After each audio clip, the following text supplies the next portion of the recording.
जादुई nail polish की नदी।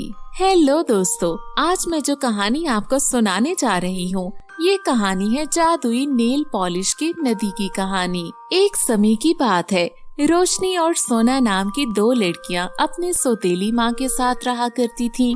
उसके पिता राघव को गुजरे अभी कुछ ही वर्ष हुए थे। उनके पिता के गुजरने के बाद सौतेली माँ ने अपना असली रंग दिखाना शुरू कर दिया था। रोशनी सोना से उम्र में बड़ी थी, लेकिन फिर वो दोनों सारा दिन घर का काम करती थीं। ठंड का समय था, लेकिन उनकी सौतेली माँ फिर भी उनसे सारा घर का काम करवाती थी। रोशनी सोना को ज्यादा काम नहीं करने देती थी, क्योंकि वो उम्र में अभी बहुत छोटी थी। रोशनी और सोना को उसकी सौतेली माँ ने सिर्फ 2 स्वेटर ही दे रखे थे। एक दिन की बात है, सोना रोशनी से कहती है, दीदी आप सारा दिन पानी में घर का काम करती रहती हो। माँ ने हमें सिर्फ एक ही स्वेटर दे रखा है, लेकिन आप अपना स्वेटर भी मुझे ही पहना देती हो।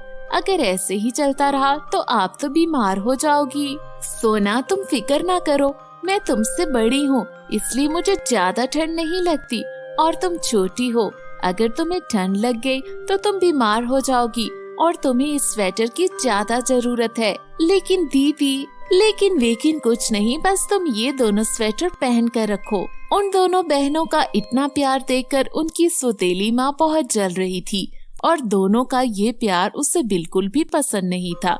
इसलिए वो गुस्से में आकर उन दोनों से कहती है, अरे वाह, एक बहन को दूसरी बहन पर बहुत प्यार आ रहा है। अच्छा, अब तुम दोनों ऐसा करो कि जो मैंने तुम दोनों को स्वेटर दिए थे वो मुझे वापस कर दो।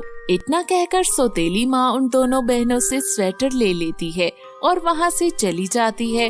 रात उन दोनों को बगैर स्वेटर के ठंड में ही सोना पड़ा था। अगले दिन उन्हें खाने में भी 2-3 दिन का बासी खाना मिलता है, लेकिन वो खाना वो फिर भी चुपचाप खा लेती हैं और अपने रोजमर्रा के कामों में लग जाती हैं। सोना की रात ठंड के कारण बहुत तबीयत खराब हो जाती है, तो रोशनी अपनी सौतेली माँ के पास जाती है और उससे कहती है, माँ, रात से सोना की तबीयत बहुत खराब है, कृपा करके आप कुछ दिन उसे गर्म खाना और पहनने को स्वेटर दे दीजिए, वरना ठंड के कारण उसे कुछ भी हो सकता है। सौतेली माँ रोशनी को एक स्वेटर दे देती है, लेकिन खाने को गर्म खाना नहीं देती। रोशनी वो स्वेटर लेकर अपनी छोटी बहन सोना के पास जाती है और उससे पहना देती है, और रोशनी की सौतेली माँ रोशनी से कहती है, रोशनी, आज मेरा मन हलवा खाने को कर रहा है, तुम मेरे लिए रसोई में जाकर हलवा बनाओ। रोशनी अपनी सौतेली माँ की बात सुनकर रसोई में जाती है और हलवा बनाने लग जाती है। तो उसके जहन में एक ख्याल आता है, क्यों ना मैं थोड़ा ज्यादा हलवा बना लूं और चुपके से अपनी बहन को खिला दूंगी। इतना सोचकर रोशनी और ज्यादा हलवा बनाने लग जाती है, और वो हलवा चुपके से जाकर कुछ अपनी बहन को खिला देती है। ये सिलसिला इसी तरह कुछ दिन चलता रहता है, और कुछ दिनों के अंदर सोना बिल्कुल ठीक हो जाती है। और एक दिन रोशनी की सौतेली माँ रोशनी को बुलाती है और कहती है, रोशनी, मेरे हाथ पाँव में बहुत दर्द हो रही है, तुम जल्दी से तेल गरम करके लाओ और मेरी मालिश करो। रोशनी अपनी सौतेली माँ की बात सुनकर जल्दी से तेल गरम करके लाती है और अपनी सौतेली माँ की मालिश करने लग जाती है कि तभी रोशनी की सौतेली माँ कहती है, अरे ओ कलमुही, जो भी कहो, तुम्हारे हाथों में तो जादू है, जादू। अच्छा, मेरी एक बात सुनो, कल मेरी बेटी रश्मिका आने वाली है। वो पूरे 4 साल बाद अपनी पढ़ाई करके घर वापस आ रही है।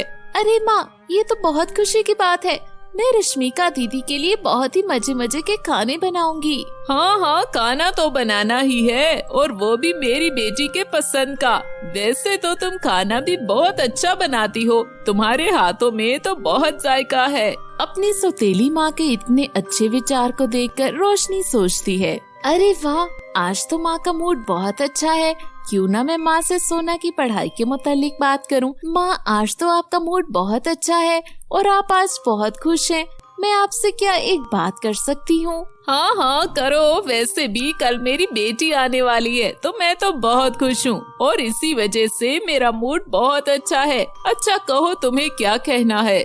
माँ, आपको तो पता है कि घर का सारा काम मैं अकेली संभालती हूँ, इसलिए मैं आपसे कहना चाहती थी कि सोना अब बड़ी हो रही है, अगर आप उसका स्कूल में दाखिला करवा दो तो वो भी थोड़ा पढ़ लेगी और कुछ बन जाएगी। रोशनी की बात सुनकर उसकी सौतेली माँ बहुत गुस्सा हो जाती है और भड़क कर उठ जाती है और रोशनी को जोर से टांग मारती है और कहती है, क्यों री कलमुही, मैंने जरा तुझे हंसकर बात क्या कर ली, तू तो मेरे सर पर चढ़ गई। तुम जैसों को ज्यादा सर पर नहीं चढ़ाना चाहिए और ना ही खुश होकर बात करनी चाहिए। चल अब यहाँ से दफा हो जा। सौतेली माँ की बात सुनकर रोशनी दुखी मन से वहाँ से चली जाती है और अपने कमरे में जाकर बहुत रोती है। रोते रोते अचानक उसकी वहीं पर आंख लग जाती है। तभी कुछ देर बाद उसकी सौतेली बहन रश्मिका आ जाती है।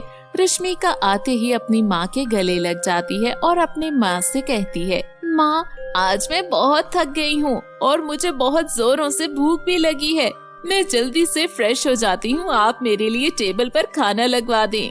अच्छा बेटा, तुम जल्दी से फ्रेश हो जाओ, मैं तुम्हारे लिए खाना लगवा देती हूँ। इतना कहकर रश्मिका फ्रेश होने के लिए चली जाती है और उसकी माँ रोशनी को जोर जोर से आवाजें देने लगती है और कहती है, अरे ओ कलमुही, किधर मर गई है? जल्दी से उठ और मेरी बेटी के लिए टेबल पर खाना लगा दे। जैसे ही रोशनी अपने सौतेली माँ की आवाज सुनती है तो वो सोचती है, अरे मेरी तो आंख लग गई थी, मैंने तो कुछ भी नहीं बनाया, अब मैं क्या करूं? चलो जल्दी जल्दी से जितना खाना बनता है बना लेती हूँ। रोशनी जल्दी से उठती है और सोना के साथ मिलकर रसोई में जाकर खाना बनाने लग जाती है। उधर जब रश्मिका फ्रेश होकर खाने की टेबल पर आती है तो वो गुस्से से तिलमिला उठती है और अपनी माँ से कहती है, माँ ये सब क्या है? मैंने आपसे कहा था कि मैं फ्रेश हो जाऊं और आप मेरे लिए खाना लगवा दें, अभी तक मेरे लिए खाना नहीं लगा, मुझे बहुत भूख लगी है। बेटा तुम परेशान मत हो, मैं रसोई में जाकर देखती हूँ। जैसे ही रोशनी की सौतेली माँ रसोई में आती है तो वो देखती है कि रोशनी अभी खाना बना रही थी। रोशनी को खाना बनाते देखकर उसकी सौतेली माँ को बहुत गुस्सा आ जाता है और वो गुस्से में रोशनी से कहती है, अरे ओ कलमुही, मैंने तुझे इतने प्यार से कहा था कि मेरी बेटी आ रही है, तू उसके लिए खाना बना, और तुमने अभी तक कुछ भी नहीं बनाया और खाना अभी बन रहा है और मेरी बेटी को बहुत भूख लगी है। नहीं माँ, मैं बस खाना बनाने ही वाली थी, लेकिन जब मैं कमरे में गई तो मेरी जरा सी आंख लग गई थी, मैं बस थोड़ी देर में ही खाना बना देती हूँ। तू रुक जरा, तुझे तो मैं अच्छा सबक सिखाऊंगी। इतना कहकर रोशनी की सौतेली माँ वहाँ से चली जाती है और अपनी बेटी रश्मिका को मनाने लग जाती है। रश्मिका बेटी, बस तुम थोड़ी देर इंतजार कर लो, खाना 10 मिनट में पक जाएगा। नहीं माँ, मुझे नहीं खाना ये खाना, मैं खुद ही बाहर जाकर खाना खा लूंगी। गुस्से से रश्मिका वहाँ से चली जाती है और रोशनी की सौतेली माँ गुस्से से रोशनी के पास आती है और कहती है, रोशनी और सोना, तुम दोनों बहुत रह ली मेरे घर, अब यहाँ से दफा हो जाओ। तुम दोनों की वजह से मेरी बेटी को बाहर का खाना खाना पड़ा है। मैं तुम दोनों की शक्ल भी नहीं देखना चाहती, तुम दोनों यहाँ से निकल जाओ। तभी सोना कहती है, माँ ये घर हमारे पिता का है तो हम यहाँ से कहीं नहीं जाएंगी। सोना की बात सुनकर उसकी सौतेली माँ को बहुत गुस्सा आ जाता है और वो गुस्से में उन दोनों बहनों को घर से बाहर निकाल देती है। रोशनी और सोना वहाँ से उठकर एक बागीचे में चली जाती हैं और वहाँ पर बैठकर रोने लग जाती हैं। कुछ देर के बाद अंधेरा हो जाता है तो वो दोनों एक पार्क में एक बेंच पर सो जाती हैं।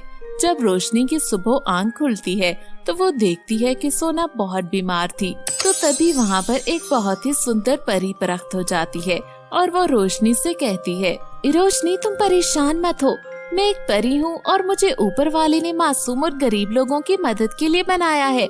मैं तुम्हारी मदद करने के लिए यहाँ आई हूँ। तुम बहुत मजबूर लड़की हो, तुम्हारे साथ जो हुआ मैंने सब देखा है। चलो मैं तुम्हें कुछ दिखाती हूँ। रोशनी, ये 2 लाल और नीली रंग की नेल पॉलिश है।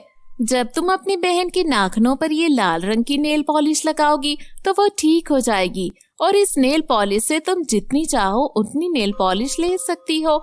मैं यहाँ ज्यादा देर नहीं रुक सकती, मुझे जाना होगा। तुम अपना और अपनी बहन का ख्याल रखना। इतना कहकर परी वहाँ से गायब हो जाती है और रोशनी लाल नेल पॉलिश को अपनी बहन के हाथों पर लगा देती है, जिससे वो जल्दी ठीक हो जाती है। और नीली नेल पॉलिश से वो बहुत सारी नेल पॉलिश मंगाती है तो उसके सामने बहुत सारी नेल पॉलिश आ जाते हैं। जिसे उठाकर वो बेचने लग जाती है। कुछ ही देर में उसकी सारी नेल पॉलिश बिक जाती है, क्योंकि उसकी नेल पॉलिश देखने में बहुत अच्छी थी, जिसकी वजह से सब लोग जल्दी जल्दी खरीद लेते हैं। और फिर रोशनी गांव में एक छोटा सा घर ले लेती है, जिसमें वो खुशी से रहने लगती हैं।